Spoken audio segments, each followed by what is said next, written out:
Yeah, I don't know if it extends to stink or if it's just like, oh, like, geez, they smell good. But who says that? Is like, that how they're at marketing a this? Is gym they're or saying something? you can buy a shirt that has the smell of Wout van Aert on it? Are they using the word pheromone, Wout pheromone? I don't think so. I don't think they're using the word stink or stunk or skanky either. So Well, they use essence? I don't know. I can't get my they head around could. it. We'll talk about it a little bit later on. I just it's all a little bit. Did you put deodorant on today? Of course, I put deodorant good. on. We're today. just checking what stink we're going to be talking about later. Many That's all stinks talking, making front and centre here on the Wheelhouse Podcast. We are in a slightly different location today. You might notice the setting up of a festival behind us, and that's because the Brisbane Cycling Festival is live, loud, and local here. So we're out of the bunker, Kate Bates, and so much to get through. So you know what? Let's go. Let's do this. Okay, so coming up on the Wheelhouse Podcast special edition from the Brisbane Cycling Festival, and just a cheeky milestone, it's also our 40th episode today. Ooh, boom. Yeah, just worth mentioning. Primož Roglič continuing to dazzle, but why do people have the shits with his choice of podium accessories? I'm looking forward to discussing that. Holding hands over the finish line. What do we reckon about charity between teammates? And also some fascinating research out of Melbourne on a more serious note. There's a push to build more infrastructure to remove barriers to get more women participating in the sport. Some great research around that. We've got an exclusive chat with the author of that report coming your way a little bit later on as well. It's packed as usual. It is and packed. And here are we sitting in the sun under a marquee, beautifully set up by Merksy. Yeah, Merksy doing the business as always. So we are here at the Brisbane Cycling Festival. Kate, take me through some of the highlights. What's got you excited? Oh, what hasn't is more the question, Joel. Brisbane Cycling Festival, look, it goes on for a whole month in March and April, but this is kind of the crescendo, if you will, on the weekend that has the Tour de Brisbane. You've got the family ride going on as well. There are literally heading toward 10,000 people going to be on bikes over the weekend. 10,000 Brisbaneites? Yes. Wow. We've got, a lot of people have flown in. It's a cultural attraction now, Joel. Okay. And we're at the Brisbane Showground here. It's a bit of a historic location within Brisbane itself. And there's cyclocross, there's BMX, there's kind of a bit of everything. Kick at King Street, a Criterium. There's a very good Mexican restaurant around the Criterium circuit, if that's how you want to get involved. I mean, horses for courses. What's Kick at King Street? Oh, it's just it's an NRS, like a National Racing Series Criterium, just around King Street, a beautiful little locale next to the showgrounds here. I like the naming. I like Kick It. That's nice. That's unusual. I like it very much. Tour de Brisbane, not an insignificant event either. It is not. No, it's a qualifier for the Grand Fondo World Championships, so it's pretty significant for a lot of age groupers within cycling. We've got an NRS race as well, starting very early on Sunday morning that the NRS teams get pretty involved in. And we've also got Oceania Championships going on, so it's a very important weekend in Australian racing. Love that. And Oceania, a special place in the heart of Australian cyclists. We'll find that out a little bit later as well. Let's go first. As we do, we'll get on the Wheelhouse jet, the Gulfstream, a completely sustainable jet, of course, and go over to Catalonia because Primož Roglič, I call him Sticky Tape Man. I'm going to adjust that to Cello Tape Man, and I'm going to call him Cello and Mellow Man because he's just a dazzling run to start 2023. And I just think him and Remco, the show that they put on, I don't even know. I haven't got words. I have to go into horse mode and just go. It was a warm-up for the Giro. So ultimately, Remco had some victories. Primož did too. He won overall by 6 seconds. Aussie Caden Groves, can we just note him for a moment? He won 2 stages. Did, yeah. He did, the Alpecin sprinter, so that was pretty good. He's moved over from the formerly Bike Exchange Jayco. He's a groovy guy. And he's doing really well. And you know that sprinters are winning comfortably when they have time to give a double arm salute, which he has done. We spoke about salutes last week, Caden. I don't know about them, but sure. Oh, well, we did. Now, last week, we were kind of talking about Primož. Like, is he a bit of a dampener? Is he like he's touching his gum and turning that off before he's celebrating? We're not seeing any victory salutes. We saw that with Remco. Like, what's the go? Has he lost the joy in winning? I reckon the photos this week, I reckon they might prove that little conversation wrong. Knock that on the head. Yeah, the nickname Sallow Mallow has come out of this because I think he's grown up. He's come through some incredible injuries. He appreciates it more when you get to that podium, the journey to get there and the battles you overcome to get there. But there's also the essence of little humans in his life as well. There are, well, the final podium I thought brought a lot of interest. And we're looking at a photo here of the top three. We've got Primoz, very happy in the centre. Very happy, can I say. Like, he looks thrilled to bits. Remco in his world champion jersey also look thrilled to bits. He's pleased, yeah. In third place, we've got Yao Almeida from Team UAE, one of Podgy's teammates. Yep. He doesn't look so pumped. So, you know, on this week's edition of Who's Not That Thrilled to Win, he's a front runner. Maybe, I would say. Interesting. Yeah, like it's very much is that a Ruing missing out on second, even though he was never really in the hunt for... Okay, yeah, I don't know. But so that was the three of them, and then when he was up there on his own, Primoz taking all the glory, he took his darling little son up there with him. It was beautiful. I thought it was really lovely, but I'm interested to talk about this on the Wheelhouse podcast because we're all about family here, and apparently there's a bit of a backlash, and it happens quite often when people bring their little humans up on the podium, and I'm like, well, I'm not really getting what it is. Is it like that is highly unorthodox? It's not in the spirit of cycling. Why is it a problem? Well, now it's a good question, Joel, because I don't actually think that they're really writing about it. So people might not even realise how much it gets spoken about behind the scenes. But so he brought his son up onto the podium. It's now common practice, really. We see it happen at the Tour de France. In fact, last year when Lorena Wiebes won the first stage of the women's Tour de France Femme avec Zwift, she not only took a baby onto the podium with her, but somebody else's baby, a friend's. A friend's baby. It was quite a mystery, but it was like, you know what, sure.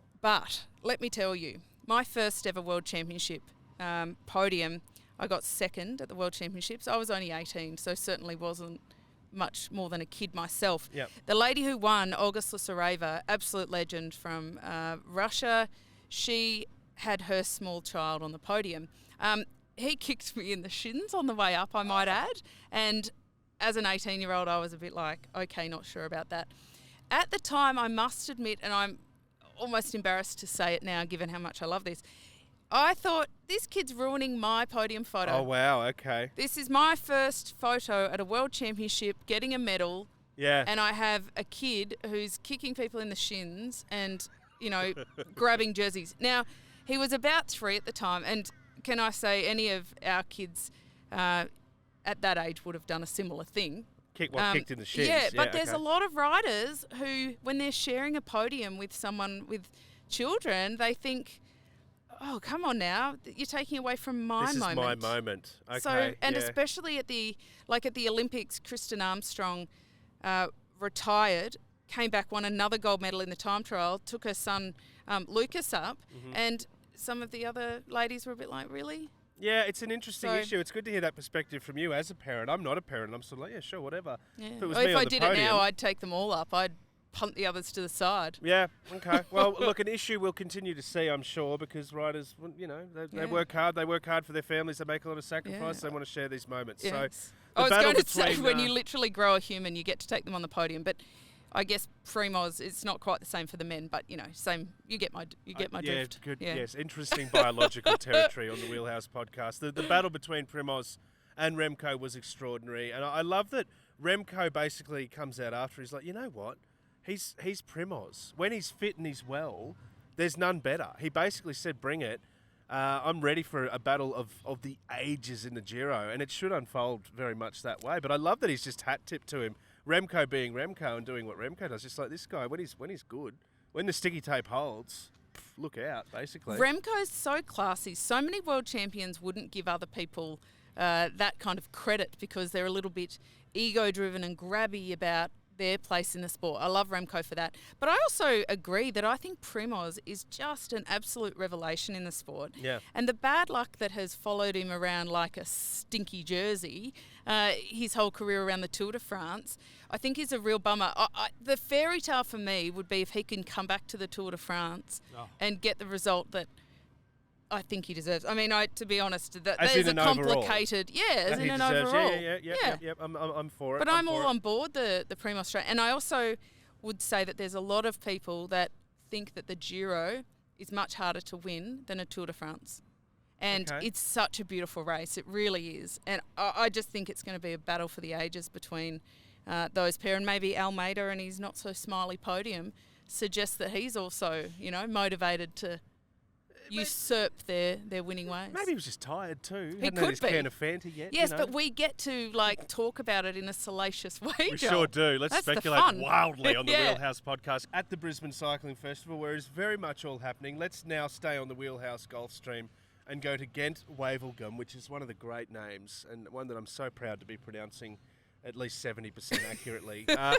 We saw fascinating scenes in the men's and women's. I want to talk about the women's first. Oh, yes.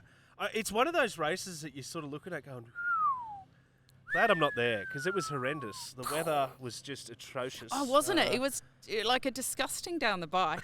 But, when I raced, I loved those days. I mean, I hated racing in the rain, but you're not made of sugar. But I loved them because everyone hated them more than me for the most part. Okay. Mental game before it even begins. Why was that? Just quickly, why did everyone hate it more than you? Oh, I don't know. Maybe I have a screw or two loose. I don't know. I just the harder and more brutal the race was when it didn't involve long climbs. The more I liked it. Okay, great. Yeah. And look, one of the great catchphrases: "You're not made of sugar." No. You're not made of sugar. Marlen certainly wasn't made of sugar in the women's race. Madame Reusser, I like to call her now. Extraordinary diesel-powered engine on her, attacking from a long way out. And I'm really interested about this because there's a few points to the fact that no one kind of gave pursuit, A. B, even if they wanted to, they kind of couldn't because of the SD Works human barrier. So let's unpack this. Marlen going hard, going early. The rest of the field, Grace Brown made a spirited attempt at one point, but they couldn't catch her, and that lead just ballooning out to 120 plus. She was untouchable. Yeah, sensational ride. It's when she crossed the finish line, her victory salute, she looked pretty exhausted. It was double arms in the air, but it was not a, big, lots of energy Marlen, left. the Redeemer. Kind of, yeah. Okay. And her face, certainly, there were some beautiful photos of her almost looking a bit shocked by the day. She later came out and said that wasn't the plan at all, so I think she was a bit shocked.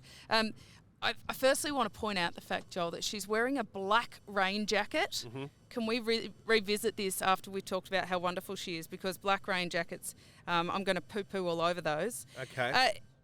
What was really interesting about it is that she said that wasn't the plan. So SD Works planned to win. They had many options, but not like that. But this strange, and I'm going to say it even if I cop criticism for it, negative racing happening. Okay, yes. I'm interested in this. There's, I think, a hesitance by commentators and journalists to refer to women's cycling as negative because in the past it had been criticised a lot for that, and that was how race organisers justified not broadcasting women's racing. That it's negative. So when I say negative racing, I mean that they're not just racing hard and like animals the whole time. But you have to also consider that there's strategy in a race, and sometimes strategy means you're not chasing. It might be more exciting if the field chased, but it might not suit your team's needs. But on this one, it's a strange occurrence because Jumbo-Visma had 3 or 4 riders in that front group who just weren't, for some reason, chasing. Yeah. None of the teams were getting organised and chasing. And the lead went out to 2.5, nearly 3 minutes. So unusual. Yeah. And not that she might have won solo anyway, Joel, but she might have won by 10 seconds, 20 seconds, under a minute. To have that kind of a lead and the group not really chase in earnest, I'm not sure why they were doing that. And some of the athletes, when quizzed afterwards, even from SD Works, they said, we're not that wasn't the plan, and I don't know why they didn't chase. Was it the conditions? Even Martin came out after it and said, you know what, I felt like we were going to die out there, and she apparently isn't made of sugar, so she loved it. But was it that? Was it a bit of we're spooked by, this is awful. That plays into it, no doubt, because it's easy for us to sit there and watch it and say, why aren't they chasing? And I certainly remember times in my career where that would be the feedback after a road race or even a points race on the track, like, oh, gee, it was a bit negative. And in my mind, I was like, are you a moron? Like, you don't understand how tough it was out there. That said, when even some of the other riders from back in the chasing group are saying, oh, I'm not really sure why no one was chasing, it kind of nullifies that to a degree, But yeah, I mean, I think that SD Works have now been so incredibly dominant that you've got to put a big highlighter over them for Flanders coming up. We'll talk about that a little bit later. But we did see a big crash as well. Half the peloton basically wiped at one point. That probably played its role. Added to the injury list, I'm very sad to say that our Aussie champion Brodie Chapman, and we are here in Brisbane. Her mum will be around for the Cycling Festival this week. So hello to Bernadette. But she broke her bum. Yeah, broken bum. She's joining the Donut Club with Sarah Roy. So Roy is recovering well, but she said it's one of the most painful and tough injuries she's ever had. I feel so sorry for these riders. They bust their ass all year, and then they bust their ass. Yeah, it's just, it's awful business. So what I've done is I've gone on Alibaba and I've bulk ordered some donut rings. Okay. Sent them straight to Girona. So they can get comfy and watch Netflix. Are they watermelon? Are they Wheelhouse watermelon coloured? Yeah, they are, with our logo. I love and how on brand they will be going through our back catalogue, starting at episode 1. And they'll probably want to get on their bikes by the time they get to episode 40. Look, well done to Marlen Reusser, her first one-day Spring Classic victory as well, going from time trial speciality to dominating in some awful conditions. And we'll talk more about this SD Works, the SD wall, I think we'll call it, moving forward, and how we feel about the ethical side of their tactics at the moment. But you know what? It's getting results. It is, it's working. Yes. It's getting results. Let's look at the men's race. Some controversy also in the Ghent-Wevelgem gents race. Now, your man Wout, we talk about him all the time because he's your man and, he's great. But an active charity, an active sort of, here you go, mate, every child wins a prize from Wout. It hasn't gone down brilliantly with everyone. Some say selfless, others say dickhead, basically. Like, I'm sorry, you but call it that's charity. I call it incredible mateship and humility. Of course you do. That's fine. I get it. But this race, it wasn't a crit. Like, it wasn't an exhibition. This is a serious race. And basically, for those who weren't, it's Christophe Laporte. He was emotional. He was thankful. He was gifted victory by Wout. They approached the finish line holding hands, and I'm all for that. That's great. But if you're dominating the race and it's your race to win, and then you hand it over and say, here you go, pal, you do it. It's like in footy, junior footy, you see it, kids run up and here you go, the kid who hasn't scored all year, you can score the try. I'm okay with it in junior footy. I don't know how I feel about it in elite cycling. Yeah, well, hold on. You're oversimplifying it there a bit, Joel. Sure. Because two-man breakaway all day. So they were riding together all day. It's not like Laporte was the kid who couldn't score a goal. No, I know, but they're still racing. Sure. Yeah, well, the criticism, the loudest voice was Mr. Eddie Merckx. Now, we'd all know Mercksy, our production genius here. After Eddie Merckx's little tantrum over this, I'm thinking about renaming Mercksy to Cancellara. Sagan. Or Sagan, Fabian or Sagan. Eddie Merckx, Tom Bonin, they both basically came out and said, wow, you're going to regret it, mate. When you look back on your career, you look at your stats, you look at your W's and L's, you're going to regret it. Kate's shaking her head here. I'm not saying this. Eddie Merckx is saying this. Well, I think that, how to, lose your mates in one go. I just think that's poor sportsmanship from Eddie Merckx. Wow! Do you know what you count at the end of your career? And I can say this because I've ended my cycling career and I'm now on the retirement bench, is what's far more important are the friends that you make and the memories that you have, and cliche, blah, blah, blah. No, not at all. But some of the biggest highlights of my career, if I could say there's 3 massive career highlights I have, and I'll tick through them quickly. Being a world champion, watching my sister win a Commonwealth Games gold medal, and being there when Anna Mears, who I'd roomed with for years, won her first Olympic gold medal and broke the record. Yep. Right? So only one of them is me on the bike.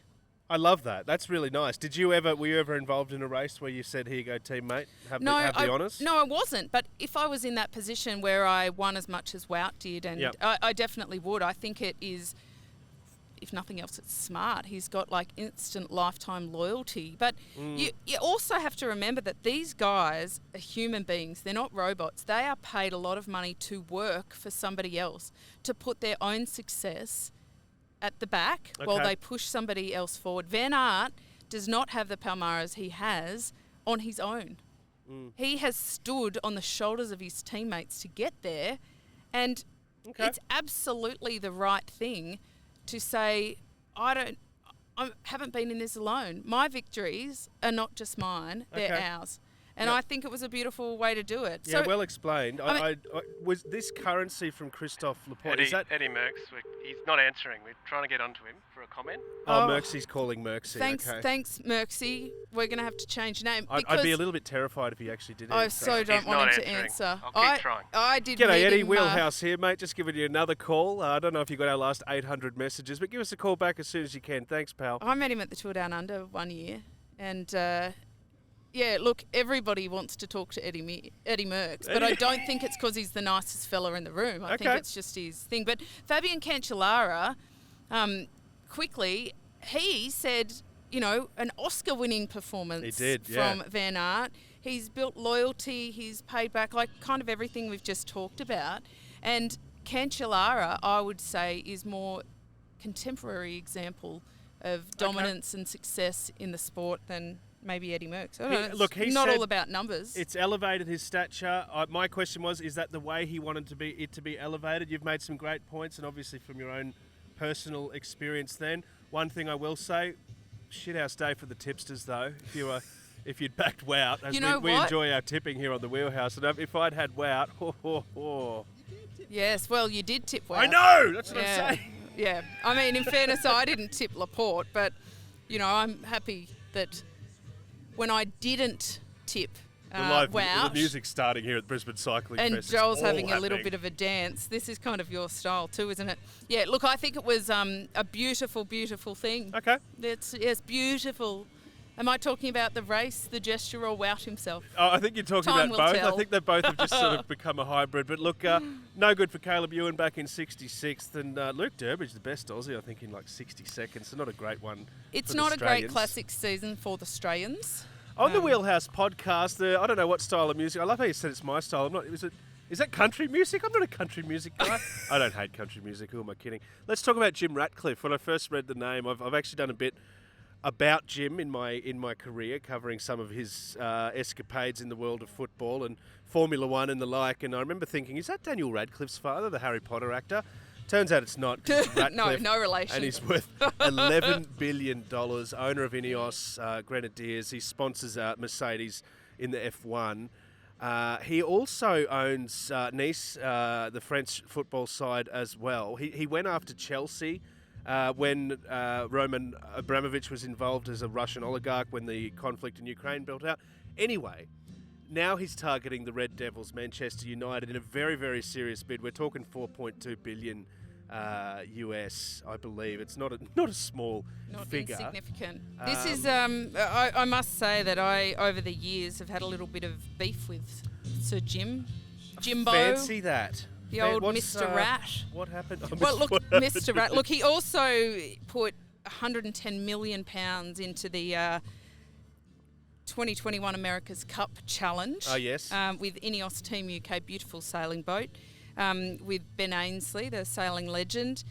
He owns Lausanne Sport, another football club. Yep. He was behind the Kipchoge, geez, I butchered that, sorry, the under 2 hour marathon attempt, right? An hour 59. And the reason that I've had some beef is because in all of these sports, there's not a woman to be seen. Yeah. Right? Yeah. Ineos Cycling, no women's team. Yep. Not on board. So much money, so much potential and power and influence, Yep. and a lazy extra million would go a long way in cycling for the women. But Manchester United, they've got a women's team, Joel, so They do, perhaps absolutely. he's changing his ways. I don't think it'll affect the team at all. Look, he's got enough disposable cash that it... The question is, what happens to Ineos? Like, what happens? And I know what you're saying about DGAF as far as that's concerned. I won't say what that means, but don't give us something. He was born in Manchester. He was a public housing resident until he was like 10 or 11. Before he soared into tycoonism, he was all Manchester. So if that bid is successful, that becomes his baby. That becomes his focus. And regardless of what you think about Ineos and that, and very, very fair points that you make, what does it mean for the team? Not much, to be honest. I think if anything, it means that they'll probably see the cyclists turning up to the football more often. Okay. Like in the owner's box. Cross-promo. Yeah. Okay. I think he loves his sport, he loves his hobbies. All of the ones that he invests in have a real story connected to him. Okay. And he doesn't drop things quickly. Well, his ownership He's a long-term of investor, long-term. His ownership of Nice could actually, and Lausanne, that could prove some difficulties in this purchase attempt, because there will be some conflict of interest issues that arise there. But let's stay across this, because it could be great for Ineos from a certain point of view, like getting eyeballs in the EPL and its global appeal. That could be massive. Maybe they could find a bit more cash for the women's team. But anyway, just say it. Let's see.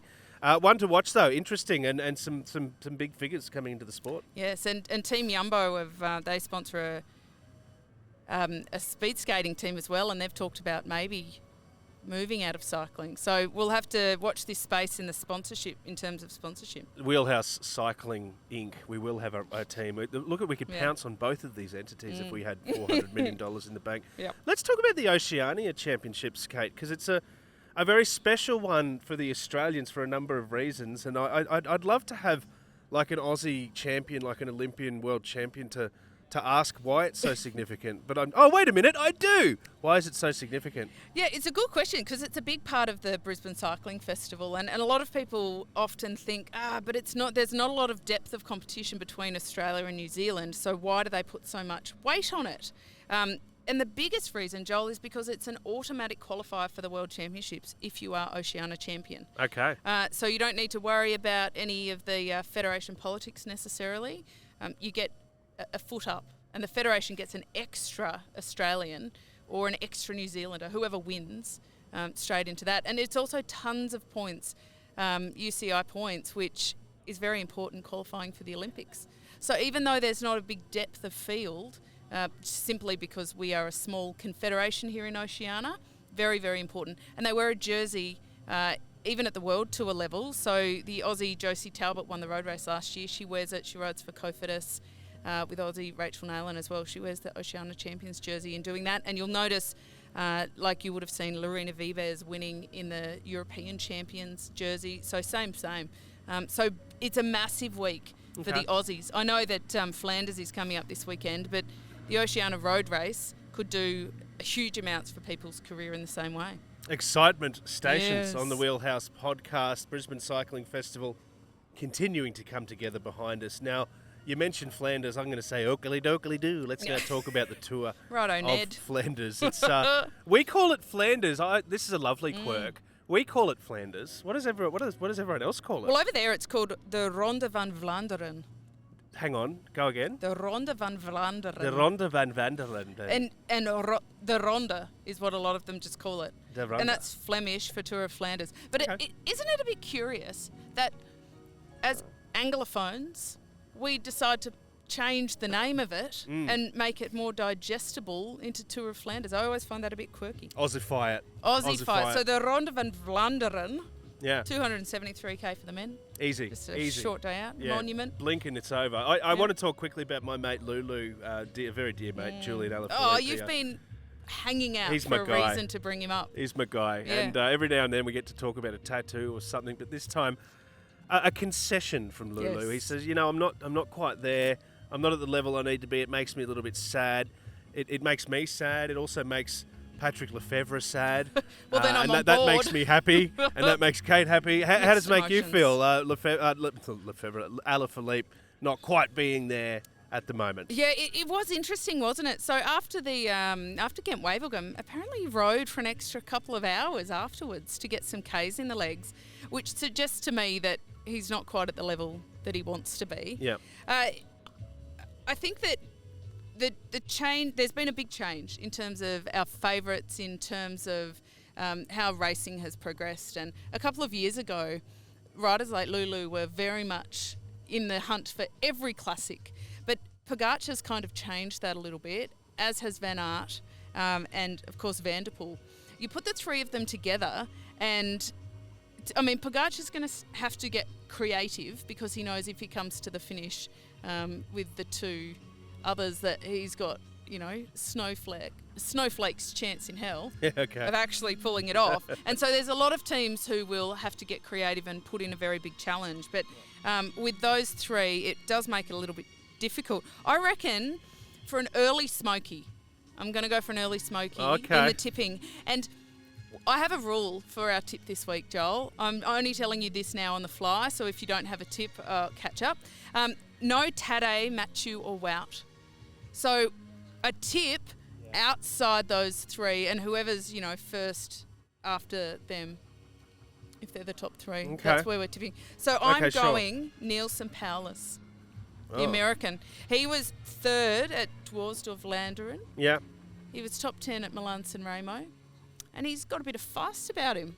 He reckons he could, he acknowledges that he's not the favourite for this weekend, but that he could be a smoky. So that's where my tip's going.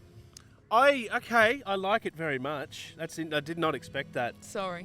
At all. Sorry, I'm going to go Biniam Gourmet, provided that he eats, provided that he has something to eat before it, because he said he didn't have any food before Ghent, and that's why he bonked struggled. a bit. My question is, how on earth do you forget to at least have a muesli bar before that? But whatever. There's a lot going on. There's a bit happening. Bit of nerves, but yeah, that is possibly. I mean, as he won it last year, maybe he was a little bit nervous or had an upset tummy or something. Yep, that's fair. Get that. Look, I'm gonna put him down. But I tell you what, it's almost cycling's showing off a little bit with this field. Last week we talked about our big 5, which became a big 7.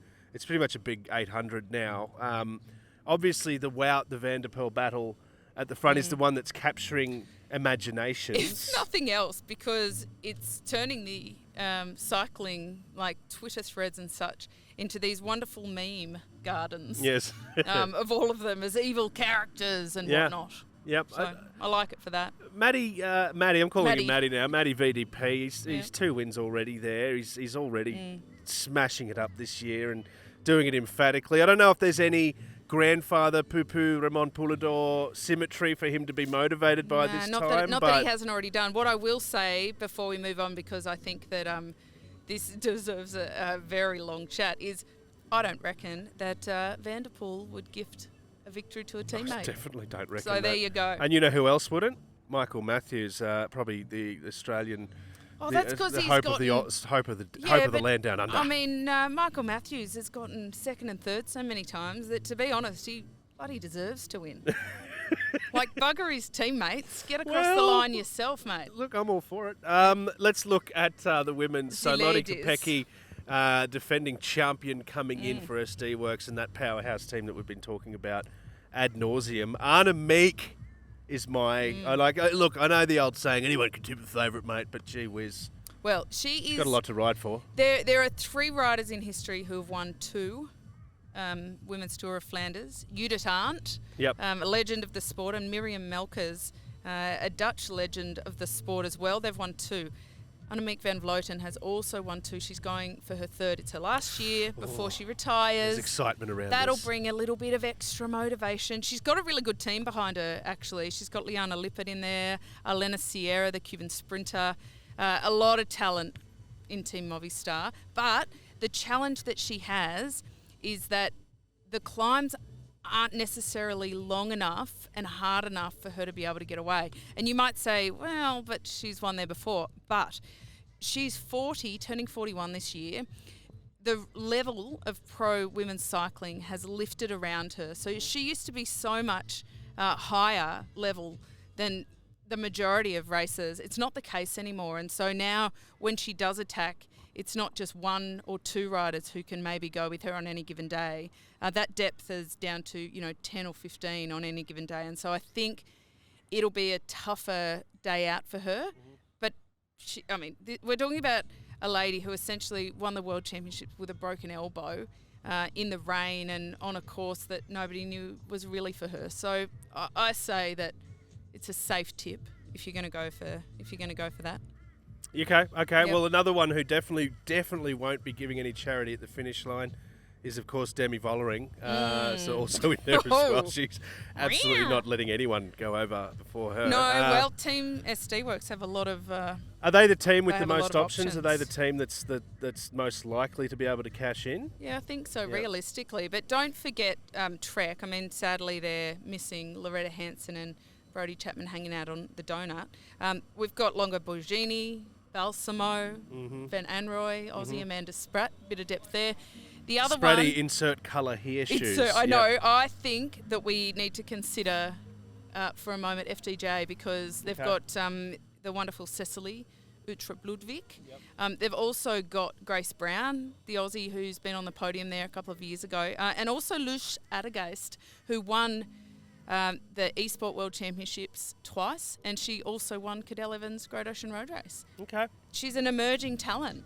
A stacked field. A stacked field. So SD Works, Trek, Jumbo in the men's as well. Jumbo just winning classics Jumbo for in the fun women this year. if they make a little bit more concerted effort than they did at Ghent Wevelgem.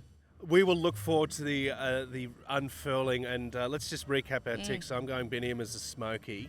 Nielsen powerless for me. You heard it here first on the Wheelhouse podcast.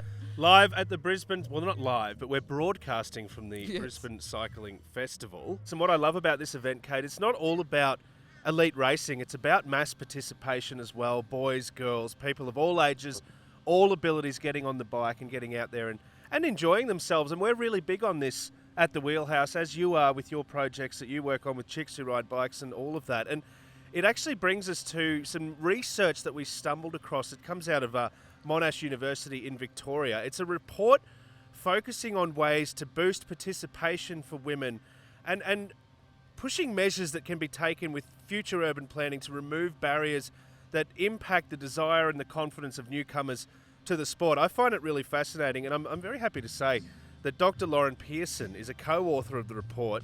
She's from a group called the Sustainable Mobility and Safety Research Group. That's from Monash University. And Lauren's on the line right now. A very warm hello to you, Dr. Pearson. Hello, thank you for having me. Oh, it's an absolute privilege to have you on the Wheelhouse podcast. It is. Thank you so much for joining us, Dr. Pearson. Some really interesting research has really hit the media this week around the barriers, especially for women entering the sport. Can you tell us a bit about how this project came to be? Because obviously as very supportive bike riders, we're keen to understand any of the challenges to get more people on bikes. Yeah, absolutely. So I guess from a personal perspective, I grew up riding my bike around the town I lived in, which was a very, very small town in rural Western Australia called Wickham. And when I first moved to Melbourne, I found that suddenly I had to ride on the road alongside all these cars, and it was just absolutely terrifying. And I thought that maybe there's cases not only for me, it's for other people as well. So I embarked on a PhD really looking at the barriers and enablers of people for riding bikes, particularly for transport specifically. We didn't actually intend to look at the kind of gender differences. I was really starting out just looking at overall barriers and enablers across Australia and within Victoria. But we found that these gender differences were just so stark and so significant that they just had to be reported on, and it ended up being a major part of my PhD and really now the focus of my career going forward. So we're saying more people can get involved if we remove the barriers, basically. I'm interested, Lauren. Kate's has a very elite background in the sport, has done some incredible things. I'm very much a newcomer. I'm proud of myself for staying on the bike when I go down a slight slope. But I want to know, are there more women expressing concerns, I guess, about safety and confidence than there are men? And where are those concerns sort of coming from? Yeah, absolutely. So the study really revealed that safety is that number one barrier for people overall, but particularly women for riding a bike. So real concerns about having to ride alongside motor vehicle traffic and the kind of associated safety concerns that we see with that. So things like concerns about injury from motor vehicle collision, but also concern about motorist aggression as well.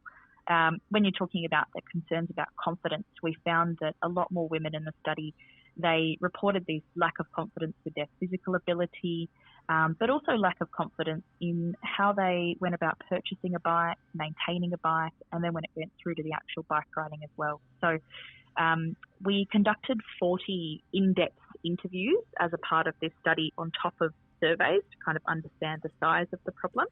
So we were able to find some really interesting explanations behind some of these things and understand some of the stories that these women had about, you know, how they started to ride, or if they tried to ride and then didn't anymore because they had a particular experience, and it was pretty fascinating. Well, it sounds like there's quite a few stumbling blocks on the way to even hitting the road to be intimidated by the lack of infrastructure or other road users. Certainly, Joel's heard me talk a lot about the Chicks Who Ride Bikes project and what we're doing there, trying to give this confidence.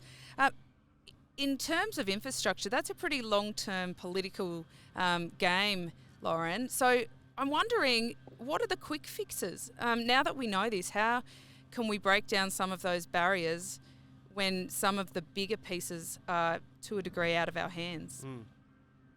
Yeah, that's an excellent question, absolutely. So I would say that infrastructure is still obviously the number one thing to get more people, and particularly women, riding bikes. But as you've said, it's incredibly difficult to implement. It's a long-term thing. It really takes a lot of effort and time, and it is so complex to implement in terms of political concerns and short political cycles. So the other ways that we can go around this are other infrastructure solutions, so things like 30 kilometre an hour zones and also lower traffic neighbourhoods as well. And they still come with some of those complexities that we see around protected bike lanes and those other longer term solutions, but are a little bit easier to implement. And then on top of that, you've also got the role of groups like Chicks Who Ride Bikes, which is just an incredible organisation, on top of other groups that we have. One in Victoria here is called Wheel Women. We have another one, I believe, in Queensland, which is called Spin Sisters.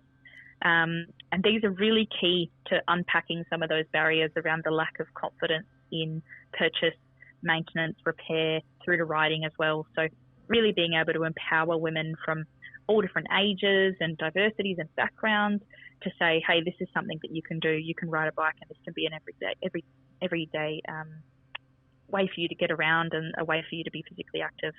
On a Wheelhouse podcast, you're hearing from Dr. Lauren Pearson. She's written a report about removing barriers, getting more women involved in the sport. She's from the Sustainable Mobility and Safety Research Group at Monash University. Lauren, I want to zero in quickly on what you're talking about with, you said the word complexity, you said the word maintenance, you said the word servicing, taking care of your bike. I'm interested in this as well. This is a part of it. As a newcomer to the sport, I'm terrified about getting a flat tyre, because I'm like, if I'm 10 kilometres away from home and I lose a tyre, I don't know if I'm going to be able to change a tube. Kate talks about electric gears and things that just make my eyes spin into the back of my head. How is this something we can address? Because I can recognise this, as I say, as a newcomer to the sport, this side of it, like education, awareness, and making people more confident in actually taking care of their bikes. How big of a barrier is this to remove, and how can we do that? Yeah, so this surprisingly wasn't really a barrier that we thought about in the beginning. We didn't think it would be much of a thing, but when we interviewed people about the barriers, it was really something that came up a lot more. So we had a lot of women that were saying, you know, I really want to ride my bike to this particular place, but I'm concerned I'll get a flat tyre, I won't be able to know what to do, and then I can't get home and I'm going to have to walk home. So some real concerns about that. So what we saw was actually some substantial age differences in where this was reported and the kind of solutions that people were coming up with. So we found that younger women in the study were saying, oh, no, I've got a particular ride assist service or a program where if something happens to my bike, they'll come and pick me up in a taxi and my bike as well and take me home. So I've got no concern about that. Whereas the older women in the study had this real worry about it. So making sure that not only we have a good access to those kind of services, but also this opportunity for education as well. What we did see was that for people who did try to access these kind of maintenance classes or any kind of education pieces maybe provided by their local council, was that they were really targeted towards men or people who were maybe a bit more proficient with bikes and knew a fair bit more. So that even when they tried to attend those or tried to engage with them, they really didn't feel welcomed or like it was something that was made for them. So making sure that we have some inclusive repair workshops or other education, for whether that's through programs like Chicks Who Ride Bikes and Wheel Women or provided by local councils as well. It's really one of the ways to get more people riding bikes as well. Well, if you get your fingers Googling, Lauren, you'll find some pretty funny videos on YouTube of me attempting to give instructional videos. And I must say, when I first started doing it, I'd almost been in the sport for too long that it took me a while to be able to break down and really understand where our women were coming from. But we've had some pretty incredible experiences. A woman who rode an Ironman but didn't know how to take her water bottle out of her bike and did most of her training on the indoor trainer. So I understand a lot of this. We know that there is this big disparity between the genders, but I'm really curious as to whether you unpacked any of the big differences that cause this. Is it something about the way women are taught about sport and cycling? Is it more about safety and family? Anything in particular? There's some really fantastic work out of some researchers in New Zealand, and they talk about how more women were concerned about being injured because often they were the primary carers within their family, whether that be for children or other people in their family. So if they're injured, who's going to be looking after that person? So they kind of have this extra layer of consideration that they had to take on board. In terms of actually starting to ride and getting into bike riding, we found that basically more men in the study were saying, oh, my brother rode, my dad rode, my mates rode when I was growing up, or they taught me how to do it. It's just something I've always known since I was a kid. It's really ingrained in them from the start, this kind of maintenance and repair and bike riding being a very normal thing.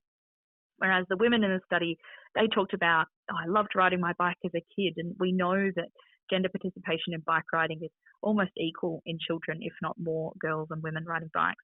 But as they get older, that really starts to drop off and decrease. So more of these concerns about confidence coming in and also not having that knowledge about maintenance, not having these kind of people like, their mums, their sisters, other women around them encouraging them to ride and showing that that's an option for them as well. It's fascinating. It really is. Dr. Lauren Pearson, really appreciate you getting on the phone and becoming a guest of the Wheelhouse podcast, by the way. Like that, what an honour for you. We're so happy to hear what you have to say. And I guess the golden egg here is in Brisbane particularly, we're leading up to a home Olympic Games. Infrastructure overhaul is part of the project. So there's so many opportunities here in the short and the long term as well. And you've given us some great insights. Thank you so much for your time. Thank you for having me. It's been a pleasure. Thank you so much. There you go, Dr. Lauren Pearson, the Sustainable Mobility and Safety Research Group at Monash University. That's incredible. What a wide-ranging report that is. It is. It's so interesting. And, as you know, Joel, I've got 3 girls in our household and 1 young boy. And the Bates Mears household is very committed to ensuring that they have not only the access but the quality of education around this too, so that they can get that confidence. And, it's something that I notice amongst the sort of 8 to 10-year-old girls. Bikes aren't inexpensive. They grow out of one. And because a lot of the mothers aren't necessarily riding, they don't then buy the next size up for the girls. And that's often a big area that they drop off. Not in our household. Got a bit of a bike shop happening in the garage. Yeah. It's interesting what Lauren said too about safety and about the perception of I've got life responsibilities, and if I have a tumble, that kind of thing. I'm interested in the relationship between that and the elite sport. We often talk about some of the crashes we see in Grand Tours and some of the big events, and it's like, is that acting as a barrier as well? Yeah, well, I've got a bit of a personal experience in that. I went mountain biking, entered a mountain bike race, my first ever, when one of the kids were little, and I fell off, and I was in the emergency room thinking to myself, Kate, grow up. You're a mother now. You can't be doing all of this silly adventuring stuff. I was pretty hard on myself anyway. In the bed next to me, a lady came in and she was similarly upset. She'd broken both her elbows playing netball. My goodness. And I thought, okay. Can happen I can to anyone, ride my bike. Yes, anywhere, exactly, anytime. exactly. Look, a really important conversation to have on the Wheelhouse podcast. Coming to you live from the Brisbane Cycling Festival. I'm going to zero in just quickly, if I can now, on your kit. Is this part of a ploy? Because I noticed you wrote in here it's a hot day. I noticed no laundry powder or any kind of provision for washing the jersey in our crew car. Are we thinking we might be able to make a bit of cash auctioning off a sweaty Kate Bates Wheelhouse watermelon riding outfit? Well, in fairness, I've got to ride home in the jersey. Yeah. So that's why there's no washing. But Sure, thank you. Also, I smell wonderfully. Thank you very much.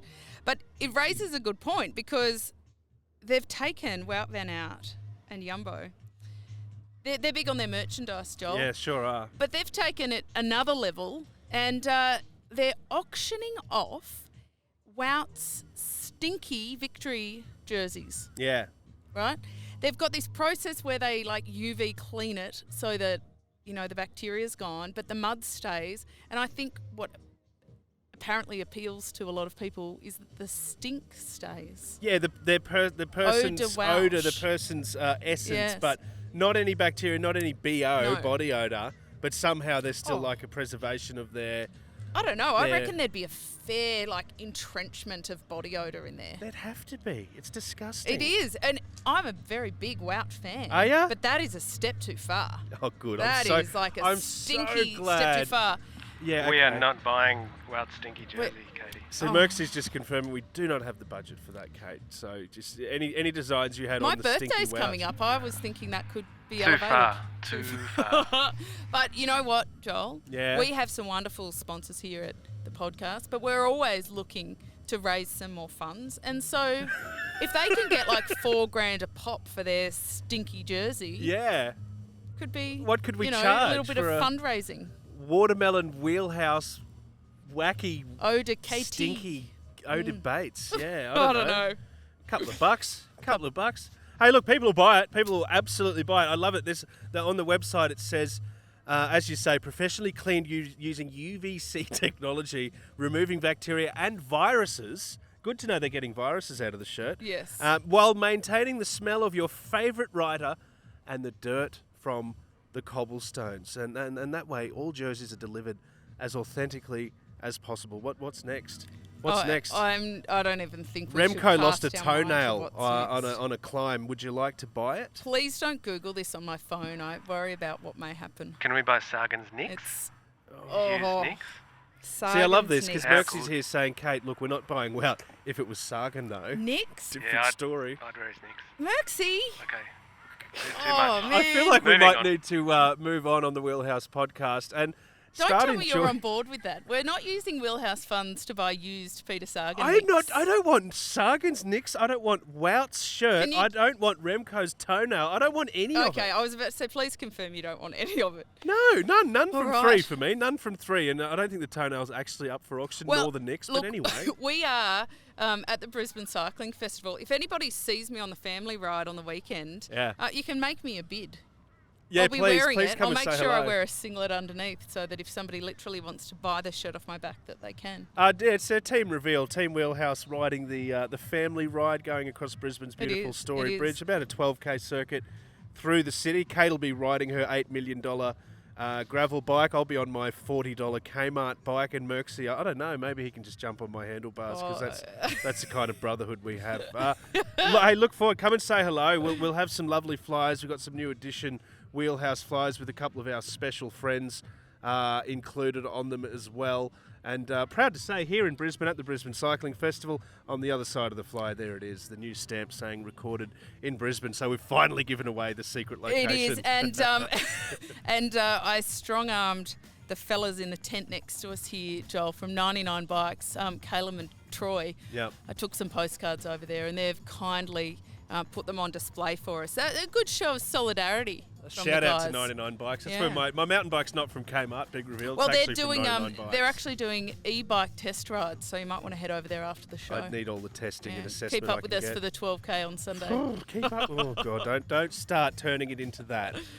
Look, thank you so much for all of your support. Over 40 episodes. Just want to give a quick wheels up to everyone that's been part of the ride and has joined in the ride along the way, because it's been extraordinary. This is our 4th outside broadcast. Many more to come. Wouldn't be able to do it without your support. So like, share, subscribe, tell everyone you know. This is the Wheelhouse Podcast. I'm Joel. I'm Kate. See you next time. Bye.